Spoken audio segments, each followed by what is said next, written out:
Hey there, BookTube. Noah. Everyone who reads it must converse is the channel. Today is the final part in my Lotus Sutra exploration for the series Buddhism from a Western perspective. The Lotus Sutra is an extremely powerful and epic work. So this part here is what I kind of envisioned and have been getting toward since the beginning of doing this series. Only three videos long, but there is a lot of historical and cultural background and some of the setting and things like that given in the first video. I'd definitely recommend checking that out first. The second video, I talk about the parables and stories and the kind of interactions that happen. And I definitely recommend checking that out second, and then this one third. Though you don't have to. If you have any experience with the Lotus Sutra, feel free to just stick with this one. Here I'm going to talk about the drama as a whole. That's why it is coined the drama of cosmic enlightenment. That is the actual what the Lotus Sutra is about the cosmic process of enlightenment energy in our universe and how it unfolds. My favorite translation is this from Risho Kosekai, the Threefold Lotus Sutra there. The version of the Lotus Sutra, the translation that's used in the SGI, which is a Lotus Sutra group of Buddhists that is worldwide, that is from Japan but now worldwide, is the Burton Watson translation here. It's very good and totally, readable. Just like both of these are very readable, and so I recommend either of those. But BDK, this is the BDK English Tripitaka.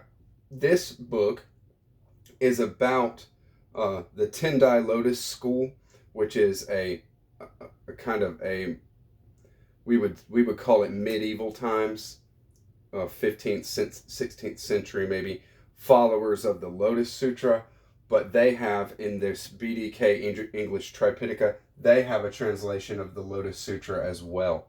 So you can find it, and let's get to it. So I'm going to stick to the action and the drama that plays out in the White Lotus Sutra.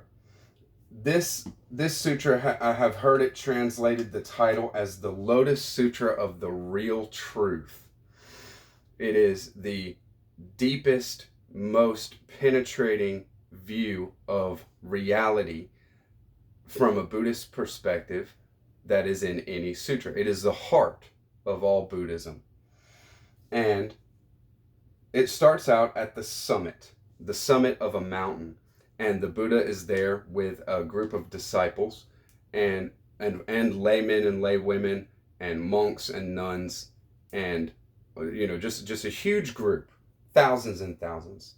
And Bodhisattvas. Various Bodhisattvas are present. They are there to hear a teaching. They're there to be in the Buddha's presence. And that's where we start off, at the summit of a mountain. So we're at the summit of earth. The summit of earthly existence is the kind of symbology that is going on there. The Buddha is asked on to teach, and at first is reluctant and saying, I can't speak this, I can't teach this, because only a Buddha with another Buddha can understand the teachings that are to come now. Not regular men and women, not even practitioners, not even advanced spiritual beings, bodhisattvas, but a Buddha only, a fully realized and enlightened Buddha with another Buddha can only understand what is left to teach. He's called upon to teach again 3 times, the magic number, and consents to teach, consents to give a teaching. The first thing that he says is that Nirvana, which was the goal of Buddhism up until that point, is not the final goal. And Nirvana not being the final goal rubs a lot of people the wrong way that are in the assembly, and 5,000 people, whether they are monks, nuns, they are arhants, so they have attained nirvana, and they cannot fathom that nirvana is not the final goal of their spiritual practice, and they get up and walk out. So once they do that, the Buddha says, well, now the assembly is quite pure and quite ready for the teachings here. And so that's some food for thought, that there is always this kind of spiritual arrogance to look out for in our working through our own path, through our own spiritual development, that there is a spiritual arrogance that can creep in. Then he says that the paths that have been taught already by him, the path of the hearer, the Shravaka, and those are disciples who hear teachings and abide by teachings and then spiritually progress. That path, the Pracheka Buddhas, which is a privately enlightened practitioner, someone who goes and meditates alone and practices alone and has their own private realization of enlightenment, and the Bodhisattva, which is what the Buddha is. A Bodhisattva is a being that goes through countless lifetimes practicing the perfections, which are inexhaustible qualities, inexhaustible virtues like generosity, kindness, patience, effort, concentration, meditation. Those things are inexhaustible, and that's the practice of a bodhisattva. And that bodhisattva, that being, eventually attains Buddhahood itself. And so the Buddha himself is the embodiment of the bodhisattva path. He says that those three paths that are talked about as different and paths for different beings are actually not three different paths. They are all part of one path, that there is only one path, and ultimately that these paths, however, there's more than three. There's a path for each individual human being, but that they ultimately all converge into one path, that is Buddhahood itself. That all roads lead to Buddhahood, to fully awakened enlightenment and becoming a Buddha, that kind of being that is an embodiment of the perfections of virtue.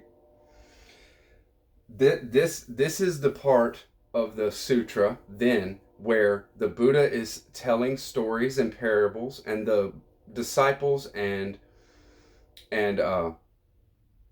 some bodhisattvas are telling stories back, and there is a back and forth of different understandings being given, it being said in different ways through story, so that it's more accessible and things like that, and different groups of disciples gaining understanding, and then they express their understanding through a story, things like that.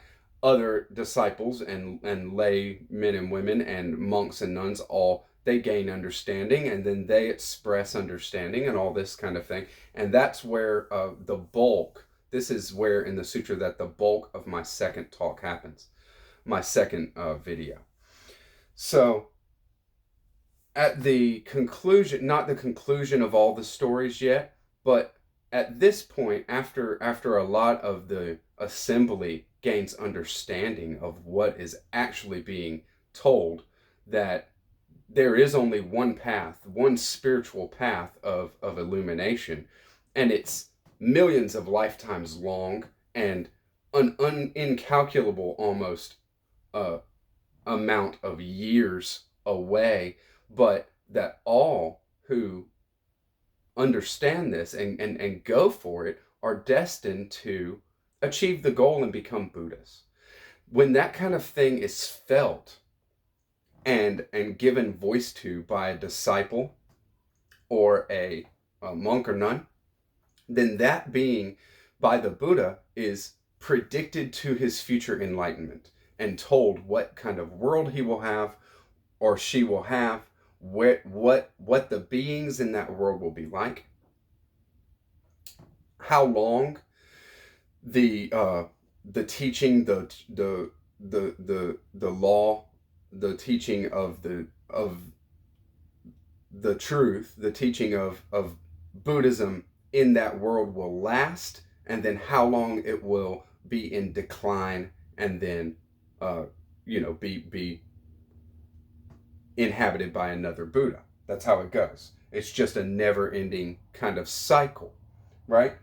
And so it is an amazing thing, because the assembly as a whole at that point starts to all become Bodhisattvas, is what they're doing, is everybody is becoming Bodhisattvas. They are understanding that this is their path, that they have always been treading, and that they will tread all, together, that it doesn't end. And so the universe at this point quakes. And it is an amazing thing that happens, that a stupa, which is a type of reliquary, a building that houses the remains of a Buddha or a sage or saint or disciple of the Buddha, things like this, springs up out of the earth, and it's like the size of a mountain itself. They're on a mountain, and they are at the summit of a mountain, and this gigantic building, the size of a mountain itself, springs up out of the earth and stands in the air above them. And they all see it and are all like, what is happening? And from inside the stupa, there is a voice that praises Shakyamuni Buddha for preaching the White Lotus Sutra, and says, this is the truth. This is the truth, and this stupa and the Buddha that is housed in that stupa, his vow is to be present whenever the White Lotus Sutra is preached, and to give voice to the truth of the teachings. So it happens. And these Bodhisattvas are all in awe.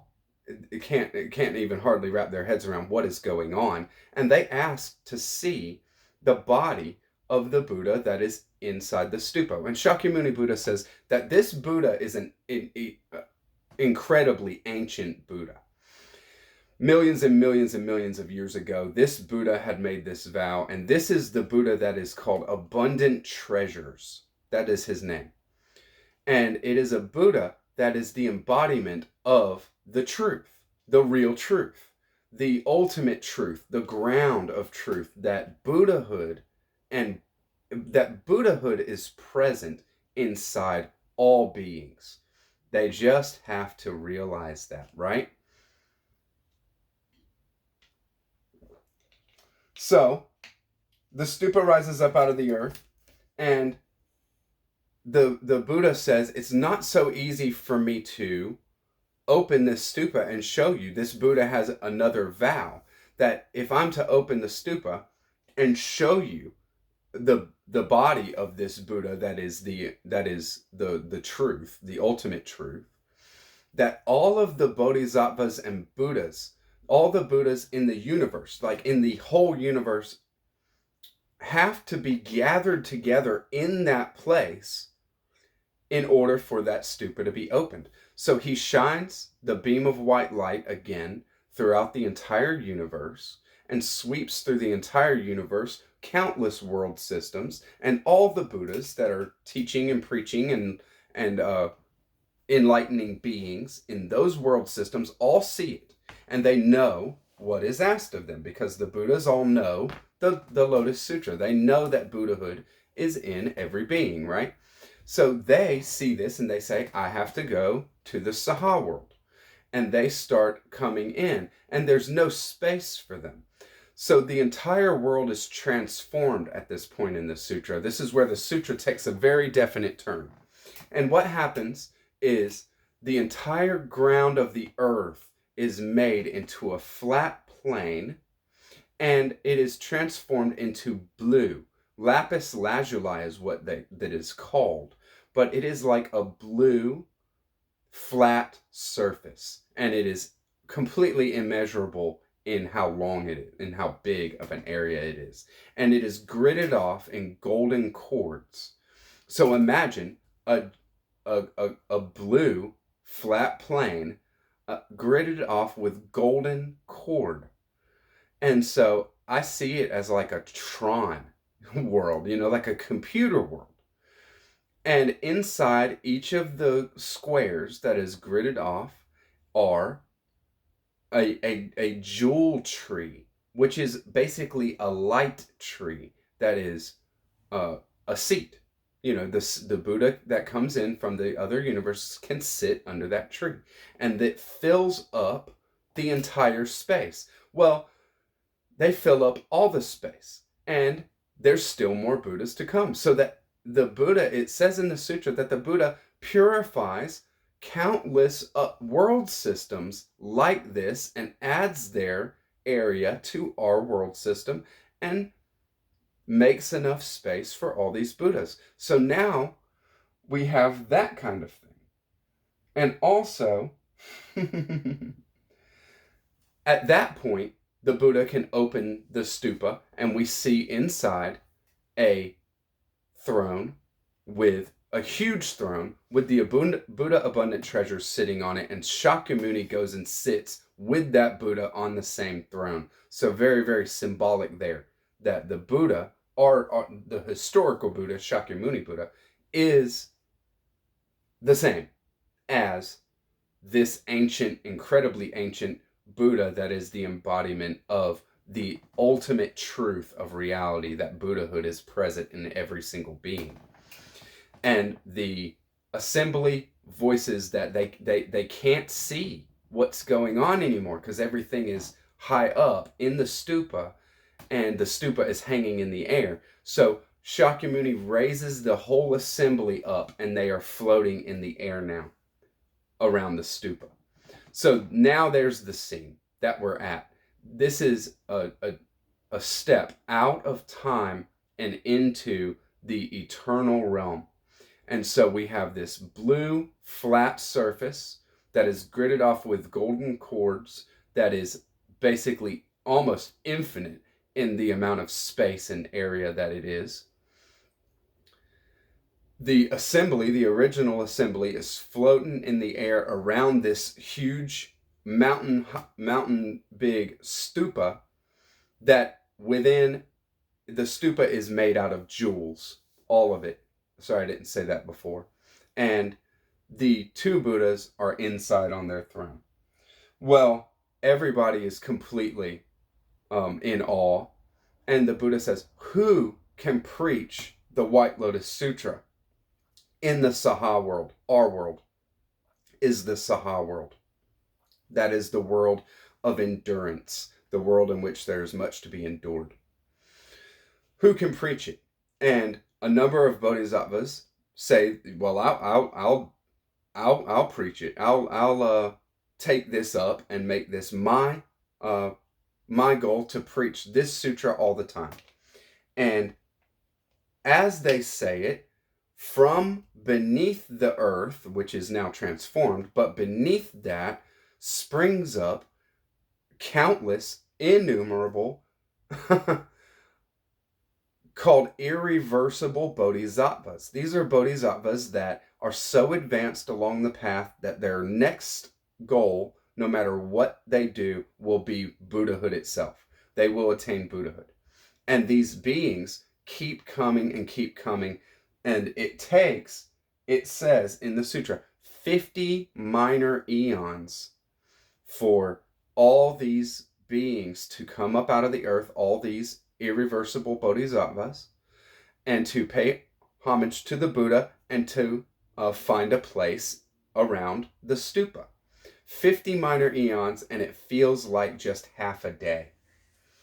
And so the whole assembly is now even more perplexed. What is going on here? Who are these beings? They are, from countless world systems.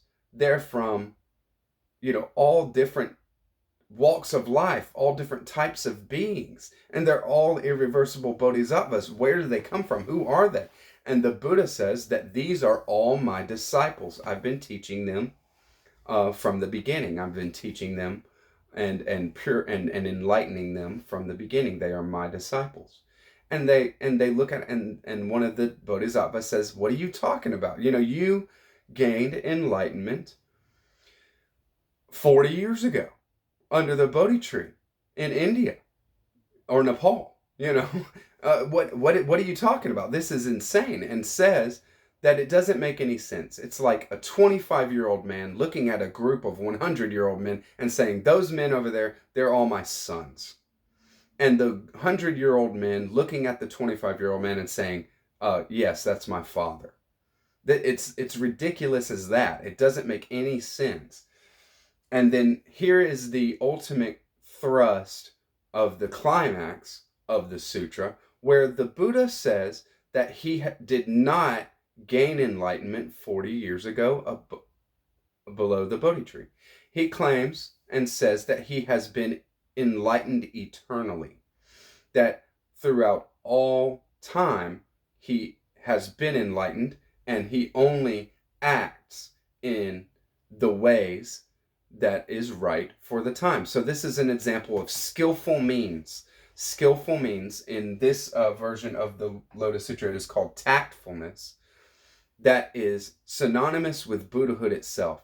That the enlightenment energy, the eternal principle of enlightenment, is only concerned with growing and growing through individuals in any kind of way that needs to be done. And there is a lot of times where beings are not ready for ultimate teachings, right? They're not ready for highest teachings. They don't want it even if it was given to them. They want something that they can understand.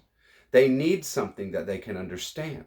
So that's what the energy does. That's what the Buddhahood does at that point for any beings that are in those spaces. And what is bore out after that kind of thing is that faith in the understanding of an eternally enlightened being, which is at the ground of behind what this all is. In our Western way of thinking, we would see it as the Most High God. It would be this totally unknowable, indescribable being. It is a being. It is life itself. That being, that there is a being behind that is unstoppable, completely unbelievable in its power, and could never fail. And because it's like that, we will never fail. The spiritual being cannot fail. The spiritual being will always attain. And it's a beautiful, beautiful thing. It is said in this way, that faith in that is equal to the development of wisdom. That faith is the emotional aspect of Buddhahood. And indeed, the emotional aspect of the spiritual life and being a developing spiritual being. And it is synonymous with wisdom. That is the rational aspect of the spiritual life. They both need each other. They're not separate, one or the other. They grow together, and they are of the same nature. That faith and wisdom are of the same nature, and that nature is enlightenment itself, the nature of which they are. It's wonderful. So in the concluding parts, there is an awesome series boring this kind of stuff out, series of illustrations of bodhisattvas and parables that bore this out, and really it's mind-blowing stuff, because we get to a view of a holographic universe where all worlds, all life interpenetrates and reflects one another. It is a very mind-blowing spiritual vision, and I think one of the greatest spiritual visions that have ever been revealed to mankind. It will blow your mind. It's a wonderful thing to just experience because it is told in that kind of way. It is speaking to the imagination and to the heart of what it means to be a human that is spiritually developing. So I hope you enjoyed this book too. Any ideas, any questions, any comments, please leave me in the comment section below, and we'll hash it out. Thank you very much. Talk to you next time. Bye-bye.